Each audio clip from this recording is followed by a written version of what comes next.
What a performance by Canelo Alvarez, gaining the unanimous decision victory over Jaime Munguia, a fight that was really dominant for Canelo, but in a weird way, Munguia put up a really good fight. In this fight, I think we saw the best Canelo that we've actually seen in the last 2 to 3 years, even better than the Charlo fight, because you gotta remember, Charlo really didn't try in that fight. It wasn't hard for Canelo to look good. I think in this fight, we saw Canelo in his transition from being what he was in 2019, 2018, a guy who can go walk you down and punch you and get you out of there, to an older fighter who understands exactly what he can do. Older fighter that still has power and is looking to counterpunch. In the fight against Munguia, he was counterpunching, it felt like almost every time. Every time Munguia was punching, was throwing combos, Canelo was setting up that counterpunch, and boy, in the fourth round did he land it. Before that, Munguia was fighting a really good fight. First 3 rounds, really solid. He was coming out using the jab, using distance, hitting fast combinations, really kind of smothering Canelo.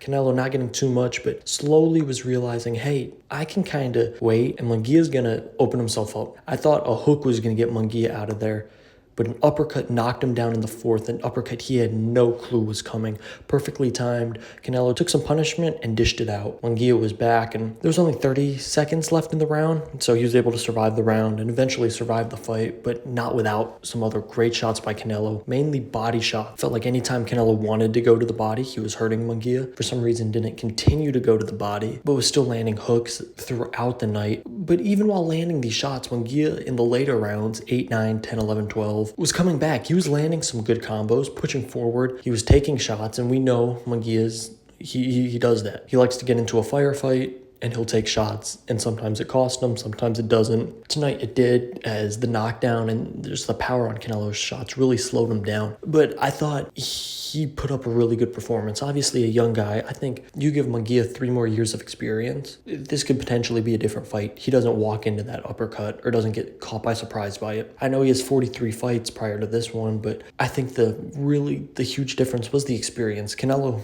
he wasn't bothered by the first 3 rounds. Munguia came out strong. He's like, okay, I'm gonna wait. I'm gonna figure out what I need to do. And he did so. I thought his performance was really good. We can see Canelo's getting older, but he's learning. He's learning how to combat his age. He's learning what works, what doesn't work. He got hit more than I wanted to see him get hit, but man, Canelo's chin is one of the greatest I've seen. He's getting hit with all these shots, and he kind of shrugs it off. I thought Canelo, again, put on a really good performance. Big holiday weekend, he showed up. As we wonder where Canelo is in the rankings in the sport, he's still up there. He is still up there, as he controls his own destiny. They asked him about Benavidez. He said, gotta have the money right. He's asking for 150 to 200 million to fight Benavidez, a fight that everybody wants. I'm not even going to set up the question, who should he fight next? That's who he should fight next. If he does, I'm not sure about it. But we know how big that fight would be. I don't need to labor the point. But I really think that would be an amazing fight. And not just because of the names, but Canelo actually is fighting at a very high level. Prior to the Charlo fight, I thought Benavidez would win that fight against them easy. I thought his performance against John Ryder was awful. But now with Charlo and Munguia, Canelo is learning how to adapt to getting up in age. I really think the Benavidez fight would be incredible. But again, before I leave, I just want to give Munguia his credit.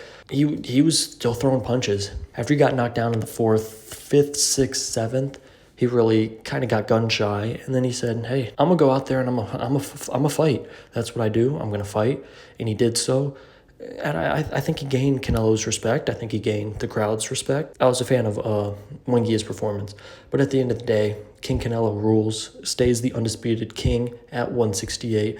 As we hope for a Benavidez fight in the future, Canelo was able to break down and wear out Munguia in a really good fight. A fight that I truthfully didn't think it was going to be as good as it was tonight. It was a good fight. Munguia able to take a lot of shots that I don't think a lot of people could. And Canelo, again, being Canelo, showing that I can still do what I need to do in the ring. Other people aren't Canelo. And when I flip a switch and I realize what I need to do, he talked about Munguia was slow and he was able to counter. He realized early, I can counter and I can do some damage. So it's really fun to see Canelo kind of, as he gets older, realize what works and what doesn't. But again, we look forward to a potential Canelo-Benavidez fight. Let me know in the comments below what you thought about Canelo versus Munguia, and if you want to see Canelo-Benavidez next. I appreciate you for tuning in. That's all I got for you. This has been the Never Drop Podcast. Like, subscribe, comment below. Peace. I'm out.